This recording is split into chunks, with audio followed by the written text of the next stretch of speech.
கொலவெறியில் இருக்க. நானே இந்த ஒரு பெரிய செய்தியை பார்க்கல. ஒரு மாதம் முன்னாடி இந்த செய்தி வந்துருச்சு, ஆனால் கவனிக்காம விட்டேன். செய்தி என்னன்னா, சென்ட்ரல் எலக்ட்ரானிக்ஸ் லிமிடெட்ன்ட்டு ஒரு கம்பெனிங்க 1974 உருவாக்குனது. இந்த 1974 இன்கார்பரேட் ஆன ஒரு கம்பெனி, கவர்மெண்ட் ஆஃப் இந்தியா, அது பியூர்லி சென்ட்ரல் கவர்மெண்ட் வந்து இந்த கம்பெனி வந்து தன்னோட இதில் வச்சிருக்கு. 100% ஈக்விட்டி ஷேர் கவர்மெண்ட் கிட்ட இருக்கு. இந்த சென்ட்ரல் எலக்ட்ரானிக்ஸ் லிமிடெட் ஷைபாபாத் காசியாபாத் கிட்ட இருக்கு, யூபியில் இருக்கு. தட்ஸ் டெல்லி யூபி பார்டர்ஸில் வந்துடும். 100% ஈக்விட்டி ஞாபகம் வச்சுக்கோங்க, கவர்மெண்ட் ஆஃப் இந்தியா கிட்ட இருக்கு. ஏன் இந்த central electronics limited company government கிட்ட இருக்குன்னா, இது ஸ்ட்ராட்டஜிக் டிஃபென்ஸ்க்காக பயங்கரமாக வேலை செய்யுது. 2-3 விஷயம் இன்னும் செய்கிறாங்க. இந்த சோலாருக்கு செல்ஸ் இருக்குல்ல, சோலார் செல்ஸ் மேனுஃபேக்சரிங் பண்ணுறாங்க. Plus they are also into, இப்போது ஆர்டிலரி இருக்குல்ல, டேங்க் டிவிஷன் இருக்குது, அதுக்கு ஸ்விட்சஸ்ஸு, எலக்ட்ரானிக்ஸு இதெல்லாமே அவங்கள தயாரிக்கிறாங்க. ஸோ ரொம்ப இம்பார்ட்டண்ட்டான ஒரு கம்பெனி இது, central electronics limited, government of India. அது நீங்கள் வெப்சைட் எடுத்து பார்த்துக்கலாம், சிஎல் போட்டால் வந்துடும். சிக்கல் என்ன இருக்குன்னா, இப்போ இதுக்காக இந்த காணொலிக்கு வந்திருக்கேன்னா, எடுத்த உடனே எதுக்கு மோதிக்கு ஒரு திட்டு, சங்கி பங்கிகளுக்கெல்லாம் ஒரு திட்டுனா, இந்த இந்த இந்த ஒரு இது என்ன கேளுங்க, இந்த ஸ்கேமை கேளுங்க. 210 கோடிக்கு இந்த கம்பெனி விற்குது இந்த அரசாங்கம். ஒரு மாதம் முன்னாடி நவம்பர் மாதத்தில் லாஸ்ட்டில் 210 கோடிக்கு விற்றுட்டாங்க. இந்த கம்பெனியில் என்னென்ன இருக்குது நம்ம பார்த்துக்கலாம். விற்கிறப்போ எது வச்சு ஃபஸ்ட்டு விற்கக்கூடாது.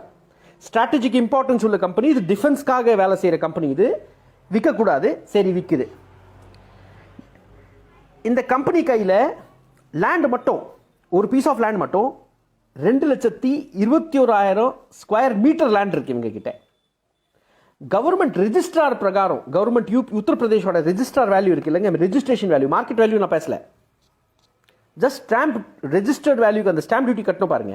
அந்த ரெஜிஸ்டர்ட் வேல்யூ வந்து 21,800 ரூபாய் ஒரு ஸ்கொயர் மீட்டருக்கு.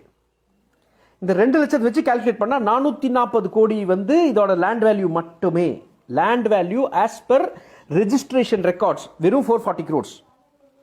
இப்போ இந்த கம்பெனி கிட்ட ஆர்டர் புக்ன்ற ஒரு இருக்குல்ல, ஒரு கம்பெனியில் ஆர்டர் புக் மட்டும் 1,600 crores வச்சிருக்காங்க. With projected profit for this year with 1,600 crores 700 crores profit. ஒரு வருஷத்திலேயே 700 கோடி ப்ராஃபிட் சம்பாதிக்கிற கம்பெனி எவ்வளோ கோடிக்கு விற்றுருக்கான்? 210 கோடிக்கு விற்றுருக்கான். நிலம் மட்டுமே 440 கோடிக்கு இந்த நிலத்தை வச்சிருக்கான். இந்த கம்பெனி கிட்ட லேண்ட் அசெட் மட்டும் 440 crores இருக்கு. Know-how, patents, buildings, factory, equipment, movable asset, நான் மூவபிள் அசெட், ஜென்ரேட்டர்ஸ், அந்த செட், இந்த செட், இந்த பில்டிங், ஆஃபீஸ் எல்லாமே எதையும் கணக்கு எடுக்கல. இதில் வெறும் லேண்டோட வேல்யூ மட்டும் போட்டு பார்த்தீங்கன்னா எவ்வளோ பெரிய நஷ்டம் நினச்சி பாருங்க. ஓகே, யாருக்கு விற்றுருக்காங்க? இதுதான் பெரிய கூத்தே. ஃபஸ்ட்டு நிலத்தோட பாதி ரேட்டுக்கு நிலத்தை விற்றுட்டான். ஒரு ப்ராஃபிட் மேக்கிங் கம்பெனி எதுக்கு கவர்மெண்ட் விற்கணும்னு தெரியல. ஸ்ட்ராட்டஜிக் டிஃபென்ஸ் ரொம்ப சம்மந்தப்பட்ட கம்பெனியை விற்றுருக்காங்க. யாருக்கு விற்றுருக்காங்கன்னா, நந்தன் லீசிங் அண்ட் ஃபைனான்ஸ் லிமிடெட்னு ஒரு கம்பெனிக்கு. வெறும் 10 பேர் ஸ்டாஃப் வச்ச கம்பெனி இது.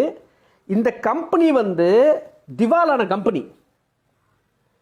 லா போர்டில் கேஸ் நடந்துட்டு இருக்கு. ஒரு திவாலான கம்பெனிக்கு ஸ்ட்ராட்டஜிக் இம்பார்ட்டன்ஸ் இருக்க கம்பெனி வித்துட்டாங்க. இந்த கம்பெனியோட பேரண்ட் இன்வெஸ்டர் யாருன்னா ஒரு ஃபர்னிச்சர் கடைக்காரன். எப்படி இருக்கீங்க இது? சவுக்கிதார் சவுக்கிதார் சொல்லி எவ்வளோ கூவுனீங்க வச்சுக்கோங்கடா. ஏன்னா என்னடா பண்றீங்க? அனைத்தையும் வித்துட்டு இருக்கான் மோடி, அனைத்தையும் வித்துட்டு இருக்கா அப்படி ஜாலியா. இதோட பெரிய ஸ்கேம் என்னங்க இருக்க போகுது? ரஃபேல் ஸ்கேம், இந்த ஸ்கேம், அந்த ஸ்கேம். சென்ட்ரல் எலக்ட்ரானிக்ஸ் லிமிடெட் போட்டு பாருங்க. இது பற்றி நியூஸும் ரொம்ப ரொம்ப கம்மியாக வந்திருக்கு. நான் தேடி பார்த்தேன், என்னடா இவ்வளோ பெரிய ஸ்கேம். இது இந்த இந்த இந்த டீட்டெயில்ஸ் எல்லாமே கௌரவ் வல்லபன்ட்டு ஒருத்தர் காங்கிரஸ் ஸ்போக்ஸ் பர்சன் அவரோட ப்ரெஸ் மீட்லேருந்து எடுத்தேன். அப்புறம் வெரிஃபை பண்ணேன் ஃபேக்ட்ஸை. என்னடா இவ்வளோ பெரிய ஸ்கேமு எந்த பேப்பர்லேயும், எந்த நியூஸ் பேப்பர்லையும் வர்ற, எடுத்து 10 நாளோட நியூஸ் பேப்பர் எடுத்து பார்க்குறேன், வெப்சைட்டில் தேடுறேன், nothing about it. How can you sell the country? ஒரு நாடை எப்படியா விற்கிறது பார்த்துட்டு இருக்கோம். கேட்டால் பாரத் மாதாக்கு ஜெயிங்கிறீங்க, பாரத் மாதாக்கு ஜெயிங்கிறீங்க. இதெல்லாம் கேவலமா இல்லை உங்களுக்கு? சௌக்கிதார், ஒருத்தர் பேர் பின்னாடி சௌக்கிதார் போட்டால் நீங்களாம் சௌக்கிதார் ஆயிடுவீங்களா? திருட்டு பசங்க நீங்கள். இதோட பெரிய ஸ்கேம் என்னடா இருக்க போகுது? ஸ்கேமே இல்லைங்கிறீங்க. ஒரு நார்மல் வேல்யூவேஷன் என்னன்னா, ஒரு கம்பெனியோட இயர்லி இன்கம் 730 crores 1000 crores இருக்குன்னா, யூஸ்வலி அந்த ப்ரீமியம் வேல்யூ பார்த்தீங்கன்னா ஒரு 20-30 டைம்ஸ் ஆகும். So company worth which is almost 10,000 to 20,000 crore கம்பெனியை வெறும் 210 கோடிக்கு விற்றுருக்காங்க. இந்த மாதிரி ஒரு டீலிங் பண்ணுறதுக்கு என்ன ஆகுதுன்னு எனக்கு தெரில. எவன் கூட படுத்தா, எவனை என்ன மாதிரி ஒரு லஞ்சத்தை கொடுத்தாங்க ஒன்றும் நம்மளுக்கு புரியல. ஆனால் ஒட்டுமொத்தமாக இந்த நாடை விற்கிறதுக்கு உண்டான அற்புதமான ஒரு புரோக்கர் யாருன்னா நரேந்திர மோடி அவர்களே தான். அவர் மாதிரி யாருனாலையும் இந்த நாடை விற்க முடியாது. at the speed at which Narendra Modi is selling this country ரொம்ப தெளிவாக இருக்குங்க. நாடை யாருமே இவ்வளோ விற்றதே இல்லை. எனிவே சென்ட்ரல் எலக்ட்ரானிக்ஸ் லிமிடெட் விசாரிச்சு பாருங்க. இதுக்கு ஏதோ விளக்கம் கொடுக்க முடிஞ்சா அது கொடுங்க. நன்றி நன்றி. 20 எவ்வளோ கேப்ல இருக்கிறாரு ஒரு நாட்டினுடைய பிரதம மந்திரி, கண்ணு கட்டுற தூரத்தில் நிற்கிறார். இப்போ அதுக்கு முன்னால போன பைலட் கார்லாம் என்னாச்சு? யாரை முட்டாளாக்குகிறீர்கள்? இது என்ன வடநாடு நினைச்சிங்களா? நீங்க இந்த கேள்வி என்கிட்ட கேட்டனால சொல்றேன். இதெல்லாம் புரியாமல் ஒரு பிரதம மந்திரிக்கு செய்யப்படக்கூடிய புரோட்டோகால் வைஸ் ப்ரொடெக்ஷன் என்னங்கிறது தெரியாம அங்கே உட்காந்துருக்கும் இந்த திராவிட நாட்டில், இந்த திராவிட மண்ணில், இந்த பெரியார் பூமியில் இப்படியா கேனத்தனமா நம்மளை ஏமாத்தணும் இவங்க நினைப்பாங்க?